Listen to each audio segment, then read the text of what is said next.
Hey everybody, I'm Josh Condon. I'm the resident artist and director of community music programs at Arizona Musicfest. Thrilled to welcome Christoper here.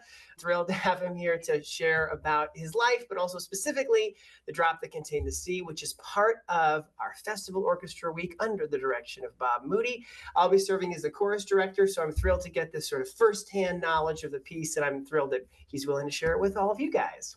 Early on in your career, you mentioned that your first composition was a musical in sort of an unconventional setting. It seems like you're a guy that really loves to collaborate with other musicians, and a musical is certainly that. Collaborating with people from other art forms as well. I do. It's true. I do love collaboration. I would say though that I particularly like collaboration where the end goal is to make the best possible musical product. And so I like collaboration with, musicians and conductors I tend to place more of a premium on that than, say, the type of collaboration you get with scoring a film, for example, where it's like, okay, you're here to amplify a director's vision or the actor's acting or something, the storytelling. I tend to like to write music, and I like for that to be the final product. And so working, with singers, with instrumentalists, with, stage directors, with choreographers and so forth, I find that type of collaboration particularly thrilling. And I especially like writing for specific artists, especially world music artists, as, there's a bit of a world music sort of slant to a lot of what I do. I find that I learn a lot in the process of working with them too. I mean, not just about how to write for various types of human voice or various sort of modes of singing, but also just sort of different musical forms of thought or structure in a way. So collaboration, it's fun, and you become a better person for doing it. Yeah, no, absolutely. I mean, that's what drew me into being a conductor. I'm a pianist, but the idea that I was just going to sit in a practice room all day long. The appeal with music for me was just that working with other people. And so conducting naturally lent itself to trying to collaborate with as many people as possible. So I totally relate to that.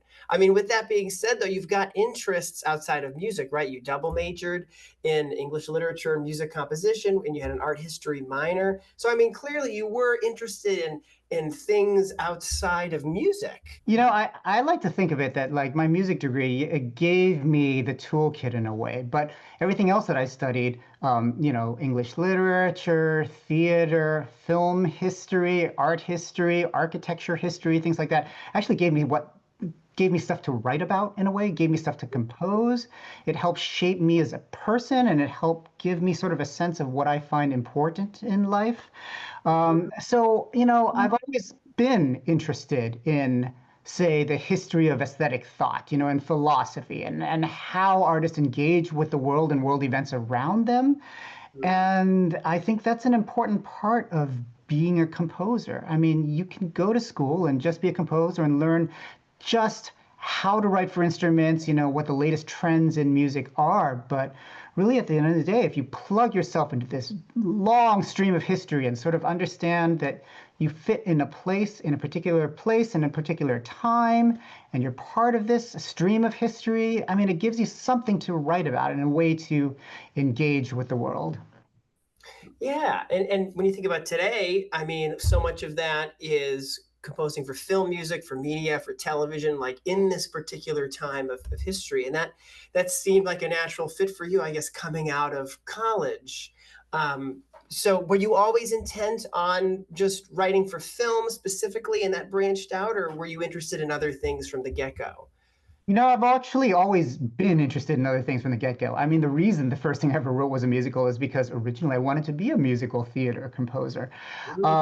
I think that a part of the reason I gravitated towards film scoring and game scoring is the fact that the concert music world in the late 90s and early 2000s was very much sort of a new music scene where the type of music that I write, which is very tonal and lush, romantic, kind of cinematic and highly melodic, isn't exactly the type that got chosen for concert performance. And so, I was outright told actually by a lot of my music professors, you're great at what you can do, but you are not going to find an audience and no one's ever going to perform your works. Which turned out to be wrong. thankfully, because here we are. Yeah. But that was very much sort of the academic attitude at the time. And so I naturally gravitated to the world where my type of writing would be more welcome. And that happened to be the film scoring world. Wow. I mean, no doubt it's challenging for any composer at any time. But when you really started out after graduating, you went to LA and you were working as an assistant with a lot of other established composers. There's still not necessarily the guarantee of stable work. Did you ever have a moment that you weren't sure that you were going to necessarily be successful in the field? Or did you always sort of have this inner confidence that you knew somehow, some way you were going to make your mark on the scene? I always had that inner confidence, and mean, I laugh about it because it's such an arrogant thing to say when you're 17 years old and you're like, I'm going to be a composer. But the truth of the matter is, I've been, since I was 17, people have been paying me to write music for them. I mean, I've been doing this for a very long time, and I did always have sort of a sort of, I guess you can say, an inner confidence as a composer that I would be able to find my footing and find an audience. Over the course of the last 2 decades plus that I've been composing professionally, my definition of what success is has changed quite a bit. I mean, originally it was like, yes, we're just trying to find a footing, trying to pay the bills, etc. Now I'm at this point where I've let go of a lot of the projects which just don't make me as happy to compose.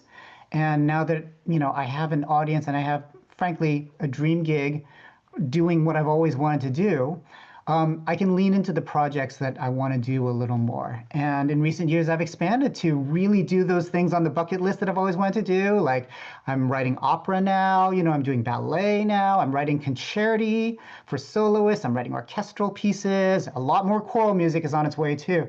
I mean, I'm sort of having the career renaissance now that's sort of fueled by letting go of some of the scoring type projects in a way, and so now I'm in a really happy place right now. Yeah, I mean, would you say for you that time that you got to really spread your wings and really focus on the music you wanted to write without necessarily needing to work in other mediums was your first album, Calling All Dawns?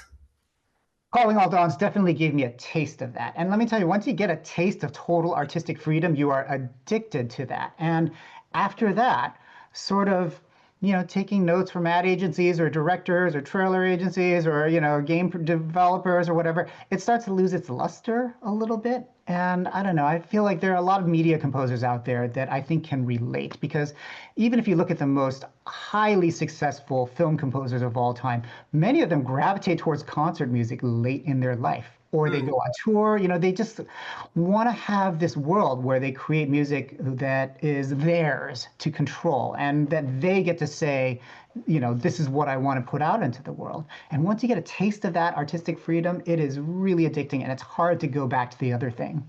I played for my class Baba Yetu. They hadn't heard it, and would you attribute the success of that piece to giving you the platform to then stand on your own to do an album like Calling All Dawns? Yeah, no doubt. I mean, that piece really put me on the map. And by the way, I think today is just very soon is the 20th anniversary of when that piece first came out on Civilization 4. So 20 years ago, this really put me on the map. And it gave me a taste of what it's like to have an audience and what it's like to have your music performed live in concert. And I'm really grateful. I'm really grateful that video games were that pathway for me. I mean, it's not really a well-worn pathway, it's the road less traveled, right? I mean, not a lot of people start out writing video game themes and then jump into concert music. But I'm really grateful that I got brought on board, incidentally, by my college roommate, who became the video game designer for Civilization 4, Soren Johnson. And it just launched this whole other career for me, which is truly what I love to do. Yeah, that's amazing. I know you met him at your 5-year reunion for Stanford. I was like, I didn't even know they did reunions that early on after graduating. Very Go cool. to your reunion. That's the moral of the story. You never know what your old crew from college or high school are up to now. Calling All Dawns is similar to The Drop That Contained the Sea, in that it's a sort of, as you've called it before, a concept album, or it's a song cycle. And did you find that right away it was going to be a sort of concept album, or did that organically happen as you began writing music and then you realized you put it together? That to be, I was always going to be like that. I mean, that to me is what an album should be. And I think that a little bit of that comes from my own musical tastes. I mean, I grew up studying classical and jazz because that's what good musicians do, right? But I was listening to a whole lot of classic rock at the time, and classic rock albums from the 60s and 70s, we're talking Abbey Road, Sgt. Pepper, Tommy, albums like that that have a narrative through line or a sort of a conceit to them. Like, I loved that, and I thought that was really, really interesting. And so, I mean, when it came time for me to start leaving my own sort of stamp in the recorded music world, of course I'm going to gravitate to the things that I grew up with. Yeah. I mean, that ties into what you said earlier about being in a specific time, in a specific place, related to what had come before. Also with your work is the multiple languages, the multicultural approach. To me, a lot of composers such as yourself and others that lean toward this theme, I feel, is in part a response to the globalization of just culture through technology, through the internet, that we're exposed to all these other kinds of music that 30, 40 years ago, we probably never would have heard outside of like, some movie or something. To me, I feel like you as a composer are reflecting 2025 and the values that we hold as a global society, but also just a heightened awareness of other cultures and common humanity. I came up in a time when film scores were starting to branch out into sort of a more international flavor. I mean, and that's around the time when I sort of latched on to writing media music as a viable career path. But even prior to that, I mean, I was a teenager in the 90s, right? And so there were a lot of great records that came out that time that sort of fused, for example, Western pop music with, say, African music, like Paul Simon's Graceland, for example. I mean, and those sorts of cross-cultural fusions were sort of my entree into this idea of sort of incorporating different sort of world languages, world instrumentation, different worlds, different types of singing that you find around the world within sort of a symphonic context. And, you mentioned film music. Yeah, I mean, there were a few key scores that I heard that just blew my mind, like The Mission from Ennio Morricone, for example. Like, that's just a beautiful score and a beautiful blending of these different influences from, Baroque to sort of indigenous. And I just thought this is great. I love this, and so I wrote a lot of it in those early years from just a place of loving the sound and sort of the vibe of fusing together these traditions, both sort of the Western canon of classical music, but also these other traditions from around the world. That I was just so excited to learn about. Yeah, and I know for you, there's intentionality in terms of authenticity, right? And again, speaking of that continuum you're talking about, I feel like we're more aware of trying to be authentic in the representation of the music in a way that's more recent, but good as compared to the influences that you talked about. I mean, I think that's where collaboration comes into play, right? I mean, like, so first of all, when I was actually an undergraduate, I was the music director of an a cappella group that specifically sang African choral music. And so I had a lot of exposure to that already. And, some of our fellow singers, they were from African countries and they joined this group. And so that was a lot of my early exposure to sort of international choral music. I also played in a Japanese taiko ensemble. I'm not Japanese, I'm Chinese. But that was my exposure to a lot of different world music percussion as well. Even as an undergrad, I was just really, really excited about sort of the various student groups that were forming around campus. And so I remember one year towards my undergraduate years that I organized sort of a world music festival where, we brought the Korean drumming group Huimori in, and then a Native American powwow, and we just had a kind of a all-day World Music Fest modeled on Peter Gabriel's WOMAD Festival, if you remember those. And there was certainly an eagerness to get to know fellow musicians who come from different countries and brought different ideas to the table. But I think that as I started working in this world professionally, I started having the means to actually collaborate with really great groups like Le Mystère de Voix Bulgare, for example, or the Soweto Gospel Choir, or Dulce Pontes, these great musicians from around the world. Like, I really leaned into that because it gave me an excuse to travel to places like Sofia and Johannesburg, but also what they brought to the table was astounding to me. And so much, it stretched the frontiers of what I thought sort of the Western orchestral canon could be when you start incorporating singers like Le Mystère de Voix Bulgare. Yeah, absolutely. And when I played for them in my class last week, the first 4 movements, and we'll do the next 6 on this Wednesday, talked about the text, and we watched the video that has them side by side. Several people had said that, if I close my eyes, I enjoy the music still just as much. And it still brings me so much joy or profound thoughts. I know you've talked about a lot of your music is sort of quote unquote representational, but that music is the purely non-representational art. In the piece, A Drop That Contains a Sea, if in going all around the world and exploring those sounds, you found it a challenge to sort of convey or not that music, apart from even the words, setting that words, but to capture the spirit of those styles, such that somebody who doesn't even understand the language can appreciate and derive the meaning from, which clearly people do.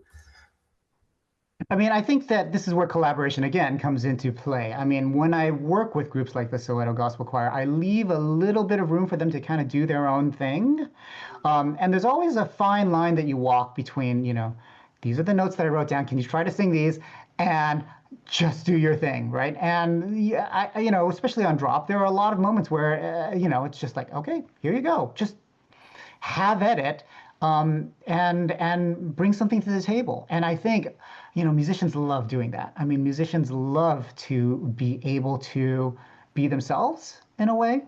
And so I think that's where a lot of the authenticity comes in. But also, to the point of what your student said, I've always thought that the best art is like the art where, for example, if you go into an art gallery, you don't need to read that little white card next to the painting to get something out of it. You can just enjoy it without understanding it. But if you read that little white card, it gives you these secondary and tertiary layers of meaning that you can then revel in, and then you can go back to the piece and then just dig a little deeper and understand it. And if you have layers of meaning, everything from a surface enjoyment of listening in on the first time to being able to delve deeper into the text and the concept of the album and how ways are constructed and how themes come back and how, for example, different traditions in world music are sort of implemented, it gives you a really rich experience that you can listen to again and again and again. And the key to making music that's evergreen is repeat listenability, because the more somebody listens to something, the more they actually like it in a way. So that initial impression that your music has to make on the audience has to be one of welcoming. Otherwise, they don't come back and they don't listen to it again. Yeah, that's amazingly insightful. I once had a great teacher years ago say something about it's not that you don't like the piece, it's just that you're unfamiliar with it. And Sondheim talks all about the importance of that. For example, so many of the great classical works, right, that are just beloved, sort of in the, let's say, the top 10. hits, right? Were not hits when they first came out, and people can't seem to believe that. But it's like, well, because you weren't there at the time with those ears and that context to understand how this was so abrasive to the audience at the time. But through repetition, people fall in love with new things. Getting to the piece, though, you tell me about the origin, because I know you composed the final movement, well, Yamoni first, and then obviously you took that motive and made that, as part of the prelude.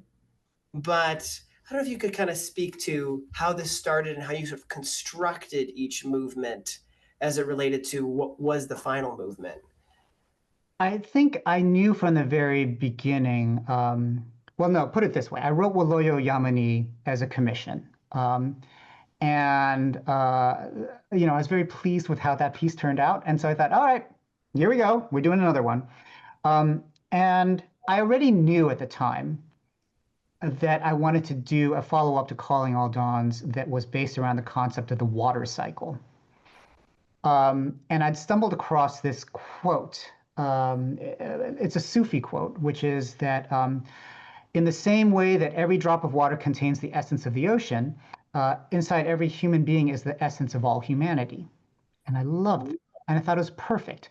And so I started looking for that sequence of notes that would be essentially my drop in a way. And I would use that as a motif that would span the entire record, that would appear in every movement, sometimes very densely encoded into the movement, but always there in some way, that showed that, like this connective tissue in a way, this core concept that within every piece of music, there was this sort of signature idea. And so I grabbed a 7-note sequence from Waloyo Yamani, da da da da da da da, which contains all 7 notes of a major scale, incidentally. And so I thought, okay, this is my drop. We're going to stick this in there. It's going to be the main thing, and it's going to be the main concept that runs throughout. Now, what I like to do is I like to take a concept and then find different ways to mirror that concept in different parameters of an album. So we've got the musical drop, right? That sequence of notes.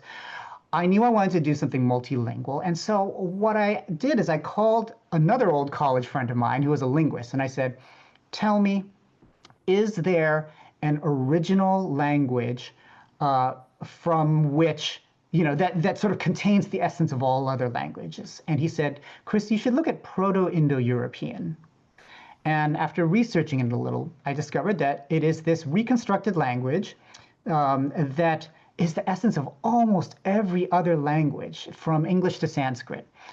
And we don't have any literature of the time, but we can just sort of like reconstruct it. Linguists can do that. And so I thought there's no better language to set the prelude, the water prelude, in than Proto-Indo-European. Because in the same way that inside every drop of water is the essence of all of the ocean, and inside every human being is the essence of all of humanity, and inside the essence of those 7 notes that I chose is the essence of the entire album and much of Western music. This was the language that contained the essence of all of language after it. And so I found a university professor who specializes in Proto-Indo-European, who was super excited that somebody was actually writing a choral piece in Proto-Indo-European, because that doesn't happen very often. And he helped me with different conjugations of the word water, which the chorus can sing as the very opening of this record. So that's what the water prelude is. Was the idea to do something around the water cycle after you wrote what was the commission for the final movement, or did you have that idea before that? I think I had that idea before that. We're talking, this is like a while ago, but from what I recall, right after Calling All Dawns, I knew that I was going to do this. And so when the commissioners approached me to do a piece that fused together African music and Western music, I thought, okay, let's find something to do with water, because I knew I have to start chipping away at this album concept. Let's do something with water. And we found this great text in Lango. It's a rainmaking prayer, and boy, that text it said itself in a way. Sometimes you read a text and it's just like, oh, I know exactly what to do with this, and that's Waloyo Yamani. Yeah, the repetitions and the stanzas. Well, I know for you, you said text is first and sort of the language can be secondary. I mean, how did you go to select each of these very unique, disparate texts? Well, once you know you're doing something about water, and the water cycle, then the natural thing is to come up with a concept whereby the cyclical nature of the album follows the water cycle around the world. So you have mountain streams as one movement that's followed by, rivers as the next movement, which is followed by rivers pouring out into the ocean as the next movement, and then a storm brewing over the ocean, and then the storm comes ashore, and then you have rain. So there was already a sort of like an arc to it all. I shouldn't even say an arc, a circle to it all. That was the structure I wanted. And then at that point, I started doing deep dives into Wikipedia, finding, now, don't forget, I'm an English major. I was an English major, right? Looking up different world literary traditions, and also sort of knowing sometimes that I wanted to work with a particular singing group. So, for example, Le Mystère de Voix Bulgare. I'd always loved that sound. I thought it was the most amazing thing that I'd ever heard. And so I wanted to do something in Bulgarian just so I could work with them. And so I talked to a Bulgarian composer friend of mine. I said, okay, well, tell me about Bulgarian literature. What can I look into? How do Bulgarian melodies work? And she explained to me, there's this cascading thing that often happens. There's this metrical sort of, 3-2-2 thing that happens a lot. And so I did my research in a way. And a lot of it just came down to, oh, here we are. We found one of Bulgaria's great national poets, Christoper, and he wrote in an era where the Turkish occupation of Bulgaria was, a major conflict. And for him, the idea of dark clouds was a metaphor for, the impending Turkish invaders, right? And so you find a literary source that checks off a lot of boxes, not only linguistically and sort of, singing-wise, production-wise, but sits within the history that is sort of a cornerstone of that particular people. If you can find that, which sometimes you do and sometimes you don't, it's a magical text, and it just sets itself up so perfectly. And then sometimes you find let's say, for example, Christoper, dark clouds were, this ominous danger from the Turks. You write a Turkish movement and you put it right next to it just to generate a little bit of conversation or ideas or, something, right? So it was a very, very meticulous process. That's why it took 4 years to make this record, just going movement by movement, coming up with something, finding a connection for it, connecting all the dots. And then traveling around the world to all these places to record these musicians. I mean, it's a huge endeavor. Yeah, no, absolutely. What's amazing about what you do, specifically with that movement, because you mentioned the multimeter, the 7, right? That's inherent in a lot of Bulgarian music. The brilliance in that, I think, is when you then go to illustrate the storm with sort of the onomatopoeia from the choir, mixed meter sort of provides that element of surprise, and it's the perfect vehicle to then have thunder and lightning, as part of that, because it's not predictable. We don't expect it. So the audience is on the edge of their seat. I think that movement is so much fun to sing or to conduct anyway. It is kind of unpredictable. But boy, when you get to the end and you're, in the closing bars and you're like, I've pulled it off. Yeah. A key change and everyone goes Right. up one step higher. And then I don't know, it's this moment of elation. I mean, I love one of my signature bag of tricks things is right at the end of a piece, I like to shift it up a little bit. And that happens in Temen Oblak. We change keys, we go up a whole step. You have the first 8/8 bar, and you end on that thing, Yeah. I mean, I love leaving people just kind of asking for more right at the end there. You never want anyone to end listening to your piece like they can't, they're glad that we finally got to an end of the piece. I never want that to happen. That runs counter to everything that I am as a composer. And so leave them wanting more, yeah, you really do, right? I mean, come on. And so much of being a composer is you're in a service position in a way. And maybe this is me just coming from working on the service side of things where I was writing music for other people. Um, but concert music is no different. I mean, I'm at the service of the performance. My job is to write great music that is going to bring out the best in the performers and that they're really going to want to perform well. And if they do that, and I've succeeded, then the audience is going to love that experience as well. And they're going to come back.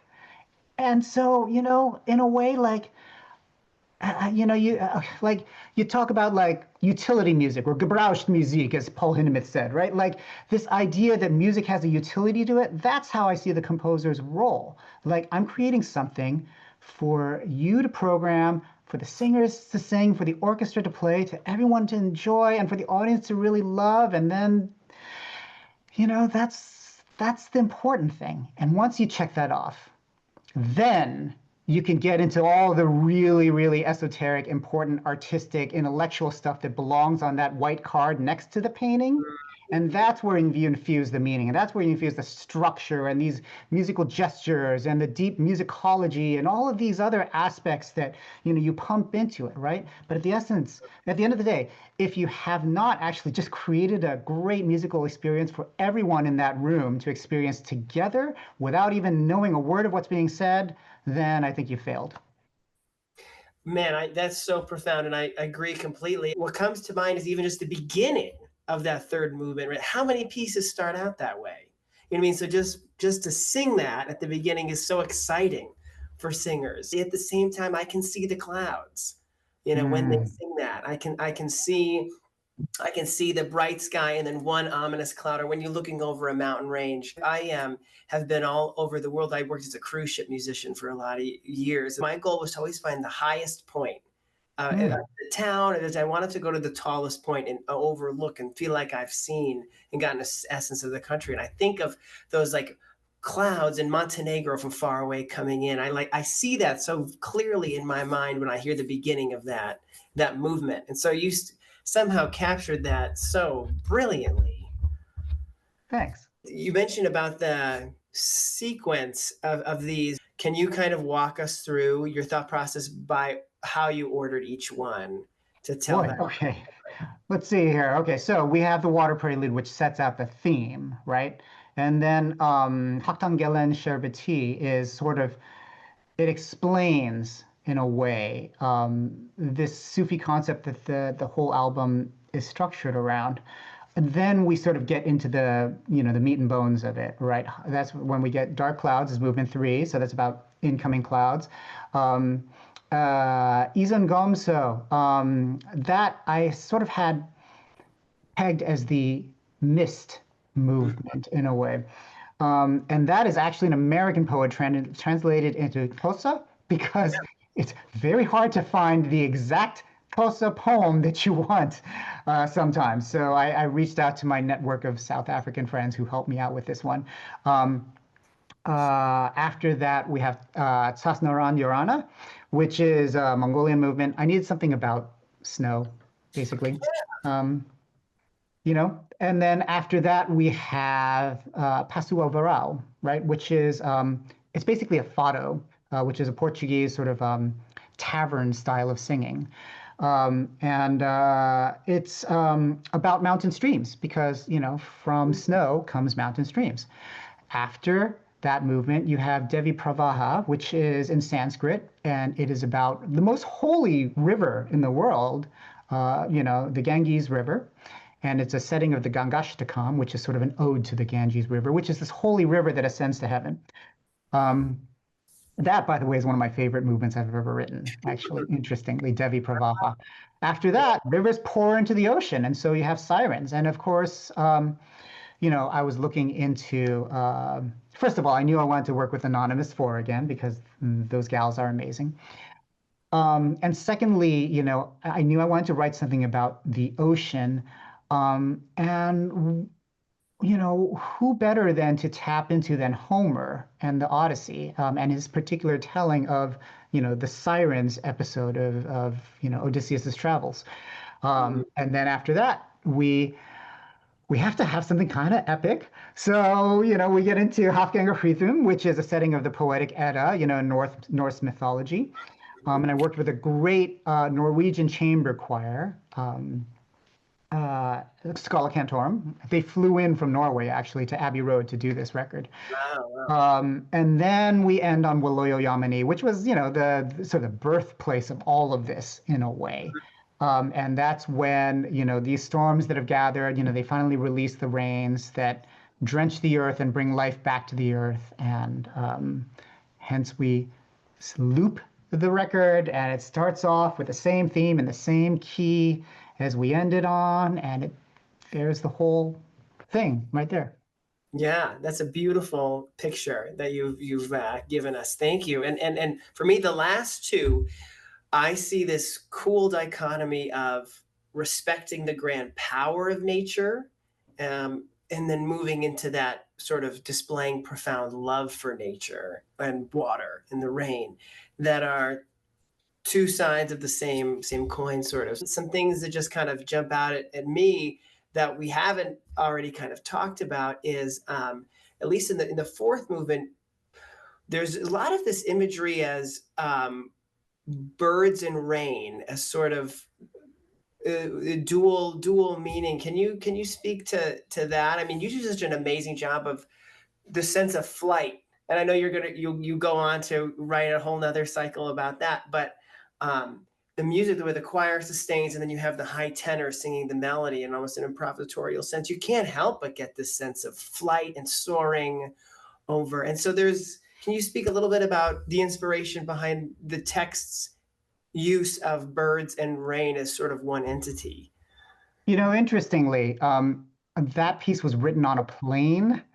I was flying to Dubai because I was actually commissioned to write music for the Dubai Fountain, which is this giant interactive fountain that's choreographed actually to Baba Yetu, among other pieces of mine. But they wanted something new in celebration of a major event. And Emirates Airlines was kind of flying me around the world. So they flew me to Johannesburg, to London, to make this record. And during these long haul flights, I was up in the air for 64 hours within a span of 7 days or something like that. I had time to write a whole piece. And so Iza Ngomso really was written while I was above the clouds, looking down on the clouds, just, sort of inspired by that sight in a way. You're right in that I do go on to explore birds much more in depth with my album, The Lost Birds, which is a collaboration with Voices 8. I explore flying a lot more with my oratorio To Shiver the Sky. I think that my longtime fascination with nature and water in particular, especially as, you alluded to, like this sort of, Hafgangahríðum, talks a little bit about the overwhelming power of nature in a way. When I was 18 years old, I was actually swept out to sea. I was playing in the waves with some of my friends. A riptide pulled us out into the freezing cold Pacific Ocean, and I lost consciousness. And I was dragged in by a surfer, flown by a helicopter back to the hospital, where they, hooked me up and revived me and all that. So bit of a formative experience there, sort of appreciating, but also being in awe of the awesome power of nature, and sort of wanting to explore that a little bit in the work that I created afterwards. So much of the Romantic era was about the appreciation of nature, but then recollecting it in times of tranquility afterwards, right? As William Wordsworth said. And so much of what I have written about mirrors certain aspects of my formative experiences, or things that I just read about or learned about or were just fascinated about in one way or another. Like I said at the top of this conversation, that aspect of who I am gives me what I'm going to write about. And so it's only natural that I tap into these formative sort of experiences, I suppose. Yeah, I mean, I can hear. So I don't know how many snowy mountains you've been on, but I certainly hear that in the heart of snow with the violin, kind of in the swirling snow and the wind. And then in Summer Who's Gone, in the sixth movement, there is the idea, especially in prior cultures, and in today, especially if it's agrarian and whatnot, but the importance of when there's the lack of water and you sort of pivot this sort of middle movement with this idea of drought a little bit and things drying up. I know you mentioned that it's also sort of inspired a little bit by Mahler's Fifth Symphony and Agietto. I don't know if you can kind of speak to a little bit more about that and maybe your inspiration behind setting that particular text musically in the way you did, because I think that was a very particular choice harmonically, stylistically. Well, the scoring of it is very much Mahler 5, Movement 4, right? I mean, the harp and the strings. Um, a lot of it too is, if you study the score of Mahler 5, in that movement in particular, uh, he uses grace notes on the strings to create this sort of guttural scooping up effect that I think you get with a lot of Fado singers. This, like you start off low, kind of a, like a, what do you call it? Like a vocal fry sort of Yeah. range. And then you belt out the upper notes. And the way that Mahler writes his string parts, in that movement in particular, like when you get to the those sorts of things, it's a big triple stop guttural sort of scrape across the strings where it just Yeah. and so yeah, that was a little bit of the connective tissue there, and why I was sort of inspired by that movement in a way. I mean, but other than that, like, the harp part is written very much like the harp part for Mahler 5 movement 4. Sure. It's very arpeggiated, a lot of triplets going to duplets, things like that. Um, Yeah, it makes me feel the mourning of the singer and obviously Mahler as well. And then in the subsequent movement, I look at the score and I think like how much of that in terms of like the suggested improv of the singer did you write, did you listen to and transcribe it? Did you just come up with it? Like how it's just amazing. How did you come to write that? Okay, so Rupa, the singer on that, she's a college friend. We went to school together. Amazing singer. Um, and uh, basically, I wrote out the first half of it for her. But then I said, oh, okay, just do your thing, Rupa. And then I'll transcribe it later so that some poor singer is going to have to learn this later on. Um, but this goes back to collaboration, right? And working with friends in particular. Like, okay, now do your thing.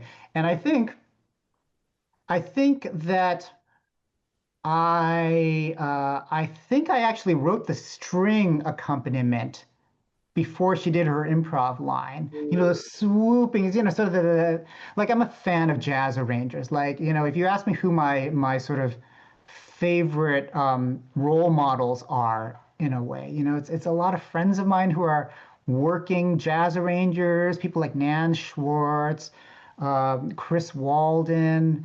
Like there's a great community of jazz guys and gals here in LA that are role models to me in a way. Gordon Goodwin's another one. Um, and like I wanted to do something that had that sort of singing jazz accompaniment to it over this tabla beat, over very repetitive, lulling sort of lullaby chord progression, right? It's very simple. It's very regular in its phrasing, sort of like the ripples on a river. And then I created that. I said, Rupa, go to town, and she got the vibe off the strings because the strings climb, they dive, they soar, they peter out. I mean, the Yeah. opening of that, it's about like about 90 seconds of instrumentals before any actual singing happens. Like for me, it was just this, it was maybe there was an image I saw in my head that was just like a boat on the Ganges, just sort of like bobbing along, as the waters lapped against it, and the sun was sort of glinting off the water in a way. And that was the imagery that I had in my head when I wrote that opening. Yeah, you can totally hear it with the string harmonics. It's in Sirens that you have the Yeah, string harmonics. Yeah.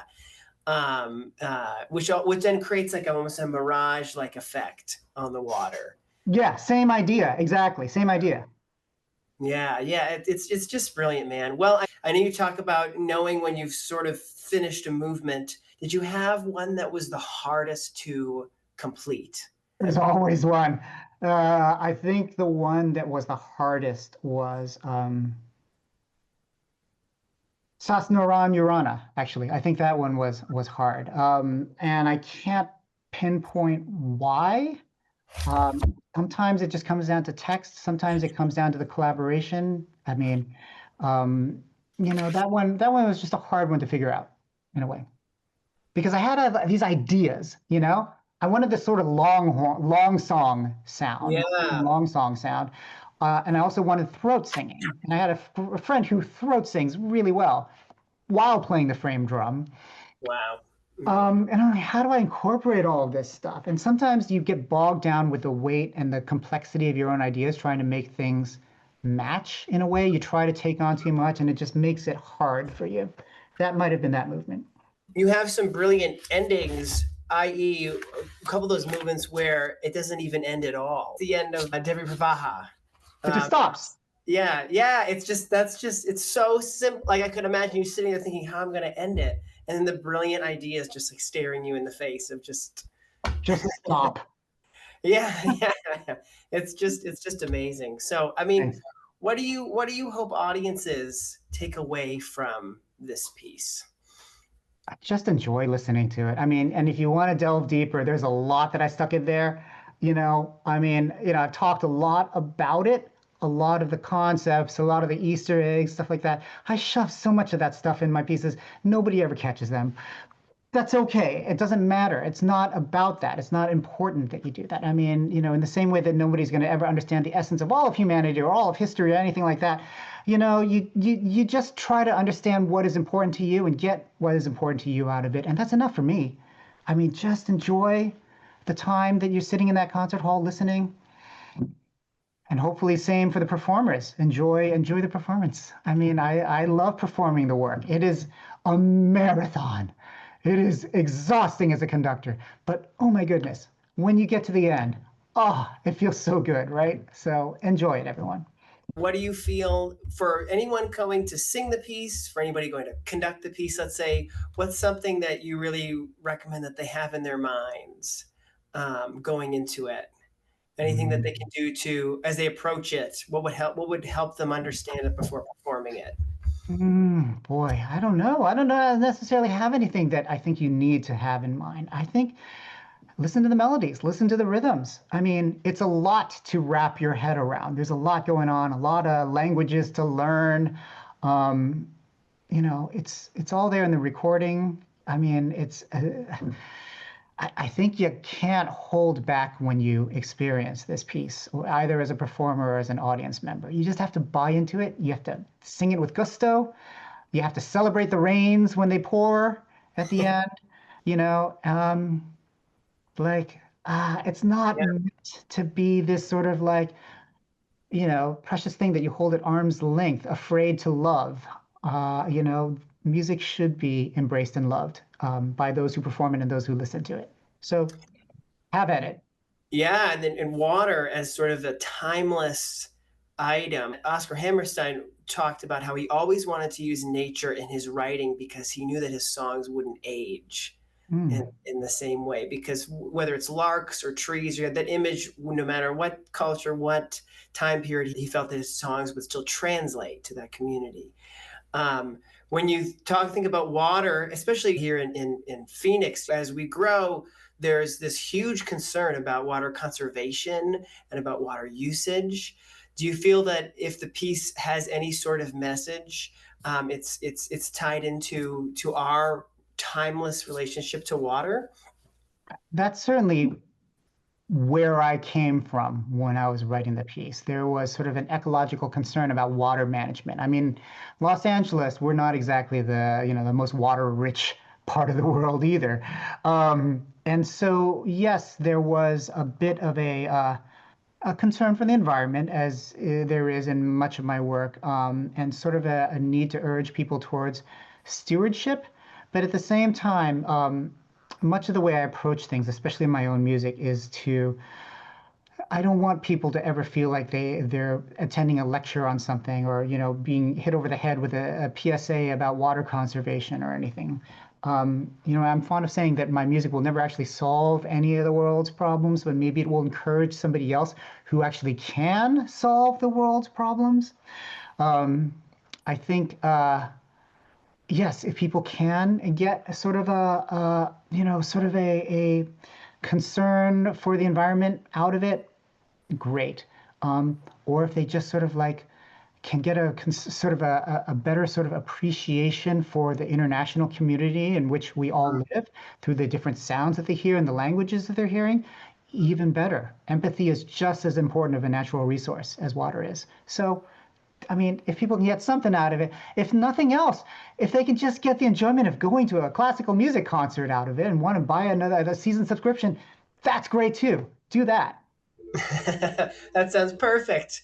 Well, you reminded me of another Hammerstein quote, which is, understanding is the opposite of hate, he used to say. And a lot of the comments from listening to the beginning of this piece, or the first half, was just that universal need for this thing that ultimately unites us, and it's just so vitally important because none of us is above this need for this life sustaining force. So, well, it's been so great talking to you, and I don't want to take up any more of your time, but I did have one last question. I know that you just recently, anyway, finished writing that new ending to Turandot. So what other projects do you have coming up? Maybe more theater, like your budding theater teenage self might. That's still on the bucket list, but I do have another opera commission that I'm working on with a lot of the same creative team as Turandot. I have a piano concerto that I'm in the middle of composing right now, which is going to be premiered July 1st at Lincoln Center. Laura Downs is the pianist and the commissioner. Oh, Yeah. great. We just had her last season with us. Fantastic. Great. So Laura's fantastic, and she commissioned my very first concerto, so I'm very grateful. And then how is it that? What I mean, if you could put it into words, it's just how it's a lot of fun to write. yeah. No disrespect for the singers out there, but I don't have to worry about like words or singers or anything like that. I just write, notes, and they can be crazy and whatever.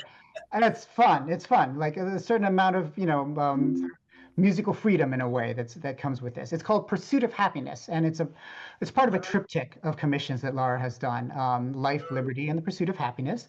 I get Pursuit of Happiness, which jives really well with my personality. And Is it jazzy? Is it angular? Is it romantic? Is it? Oh, it's a lot of different things, man. Like if you know my music, it's just a lot of stuff. Yeah. So, but it's packed with tunes because that's what I like to do. I like to write a singable tune and a hummable tune. And it's meant to be a lot of fun. Like a lot of my pieces that are just sort of like a surprise around every corner, sort of like that, right? Yeah, yeah. Well, thank you so much, Chris, from all of us at Arizona Music Fest. Do you have any parting words for us about the piece or anything else? I hope I get to see it. Make a recording, put it on YouTube or something. I'd love to see it. Yeah, we do. We have a great iMag program that we use because we project it in the house, and it's beautiful. So I'm sure Bob or one of us on the team can definitely send that over to you. Awesome. So, yeah. All right, well, we'll say goodbye to our friends at Arizona Music Fest. All right, thanks so much. Appreciate it, Chris. Bye.